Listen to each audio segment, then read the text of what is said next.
से इंतजार करत तनी तहराए अब के बेरा भइल बाबाजी के जल चढ़ावे खातिर। पूजा तू जानत तारू घर में और बाबूजी माई त मर गइल बा, घर में केहू ना बा। हां तो मंदिर में हम त लेट होबे करे। हां ठीक बात लेट हो गइल बा, चलो हम के जल चढ़ावे ले चले। चला बाबाजी के जल चढ़ावे। पूजा हां एगो बात पूछी। हां हम बस झूठ ना बोल, मोर सहेली बाड़े तो ना तू बाबा से जल चढ़ावे कथी कौन चीज मांगबो? कौन चीज मांगे? हाँ। बाबाजी से तो हम इहे मांगे अच्छा घर अच्छा बर। एगो बात हम पूछी। पूछा। वो तो हमरे सहेली बारू। हां आ तू कथी मांगेलू बाबाजी से? बाबा से हम कथी मांगे? हाँ। हम त गरीब के हई। हां हमर बाबूजी माई त मर गइल बा। हाँ। कथी मांग बाबा से जल चढ़ा के? हम बढ़िया घर मांगे, अच्छा दूल्हा मांगे। चल हम के जल चढ़ावे ले। ठीक बा चलो जल चढ़ावे। चलो।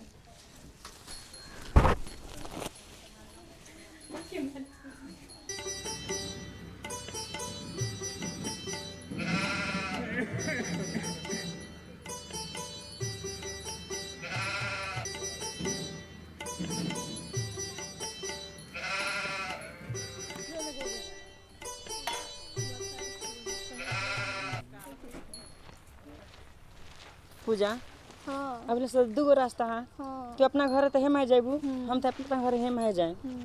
ठीक बा हम जाते नहीं घर है। ठीक बा तू हो जा। निमन निमन से जइहा ध्यान से। ठीक बा निमन से रह तू। तू बाय बाय।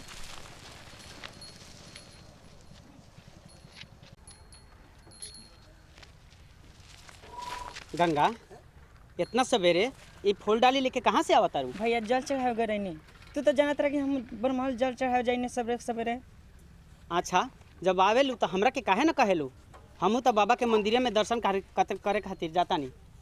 ल ठीक बा अइहा तो बताइए हमरा के कि हमहू से तोरा साथे आए। Bye bye by.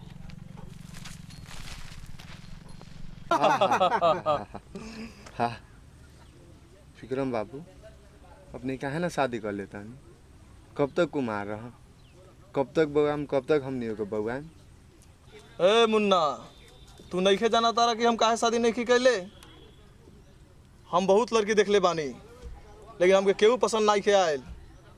हम जब भी शादी करम तो एक ही लड़की से जेकर नाम गंगा है। गंगा मालिक ऐसन बात बा त गंगा ये रास्ता से हर दिन मंदिर से पूजा करके आवेले। ये बात बता चल गाड़ी लगाओ।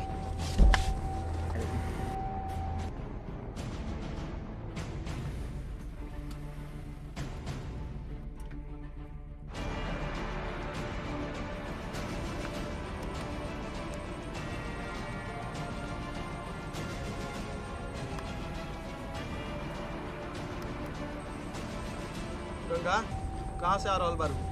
विक्रम बाबू शिव बाबा के जल चढ़ा के आवत है। गंगा रोज शिव बाबा जल चढ़ावे हम भी जल चढ़ा दे। इरो का बोलल बनी, इरो बर घर का आदमी बनी बोले के ठीक। हमारा तो छोड़ी हमें जाए दी घरे। गंगा हम तो रास्ता यही खातिर रोकले बानी कि हम तोरा से शादी करे के चाहता नहीं। इरो का बोलल बनी हमरा शादी करे? अरे बड़का घर के आदमी बानी का हमरा शादी करे? का हम गरीब बानी? हमरा में रवे ना होई। अपना जूत अपने लड़के खोल ले, हमारा रास्ता छोड़ी हमें जाए दे।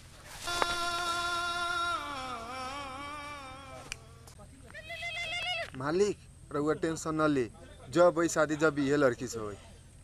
चल घरे।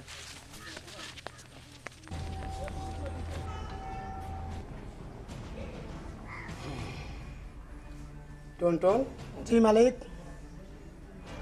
का देखता नहीं हम सबके सब मुंह लटका के बैठल बड़ा सा। मालिक एगो बड़का भारी समस्या हो गई बा। समस्या? जी मालिक। सरपंच के सामने समस्या के कौन बात बा? कैसन समस्या बा? मालिक समस्या ये बा कि विक्रम बाबू के एगो लड़की से प्यार हो गई बा। प्यार? जी मालिक। विक्रम बाबू प्यार कैले बा?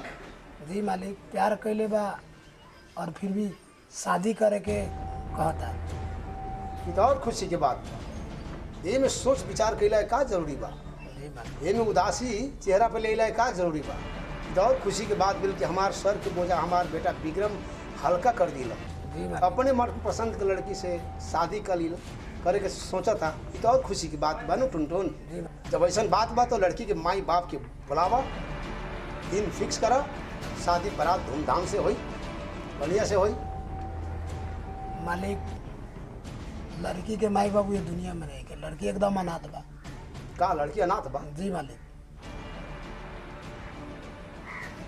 का वो लड़की शादी करे के राजी बा कि ना? मालिक लड़की तो राजी नहीं थे, लेकिन विक्रम बाबू उनकरा से शादी करे के चाहता, लेकिन फिर भी लड़की इनकार कर देता। और वो बोली तो अभी लड़की के हम उठा के जाओ ना। एगो सरपंच के बेटा के उठा के ले आके शादी कर महाअधर्म हुई। जरा वे बताई मालिक का। हमार बेटा के शादी उहे लड़की से हुई जौना के हमार बेटा चाह रहा बा।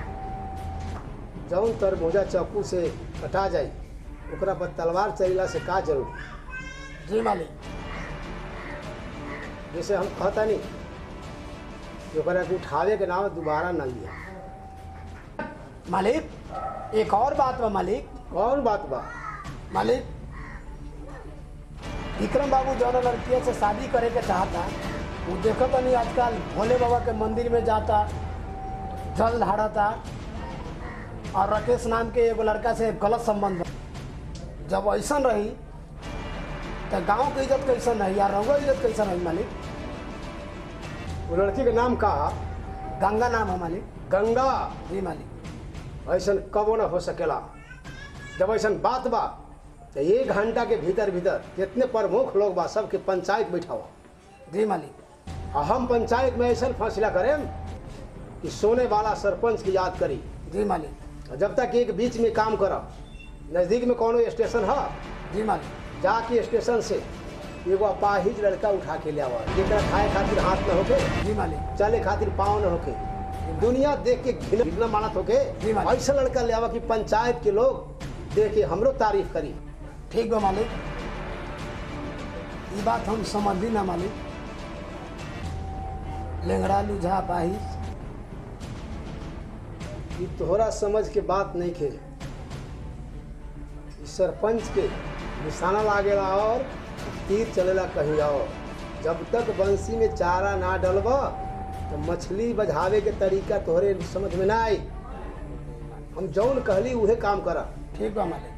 पंचायत से पहले वो अपाहिज लड़का जौना हालत में चाही और लड़की के शादी हमार बेटा के साथ निश्चित हुई। विक्रम के साथ लड़का के उठावे खातिर जा। ठीक बा मालिक, हम अभी जाते हैं। जितना जल्द हो सके पंचायत बैठे से पहले आ जाइए। ठीक बा मालिक, हम जाते हैं।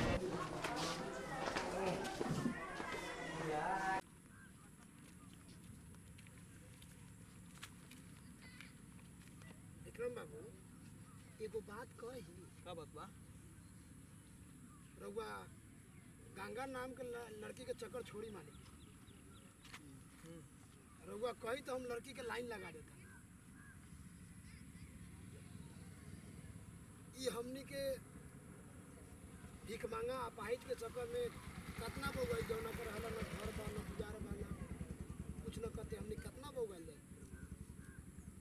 अगर साले अपाहिज ना मिलल तो तोहनी दोनों के मार मार के अपाहिज बना के हम पंचायत में ले चलब। चली रउआ के साथ में हम चले खातिर तैयार बनी। चल ठीक बा। विक्रम बाबू का बात बा? एगो बात याद आ गई। भल 2 दिन पहले भवाली चौक को देखले रहनी एगो अपाहिज के। चली ओइजे होई, चल के देखा तानी। चल ठीक बा। चली। आ बाबू के दिया लका बहिना के देबो दानवा हो, ऐनी भिखारी हो बहिना तोहरी दुअरिया हो, अन धन सोनावा लक्ष्मी दिए घर लाला नवा हो। मलकिनी मलकिनी कुछ दियाओ, मलकिनी मलकिनी कुछ दियाओ।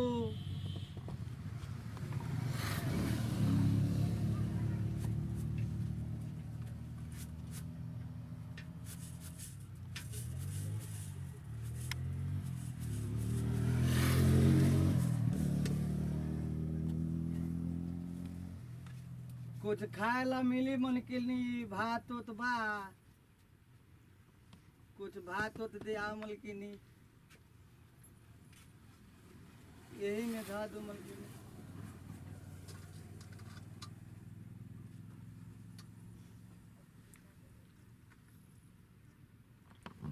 बाबू के दिया लका धनवा के देवो दानवा हो तोहरी दूध।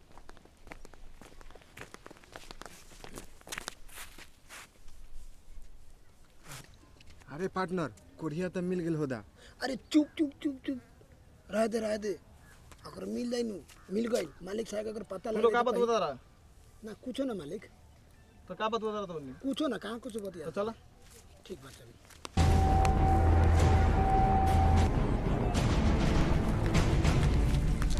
रुक जा मुन्ना बाबूजी कहले बा पंचायत में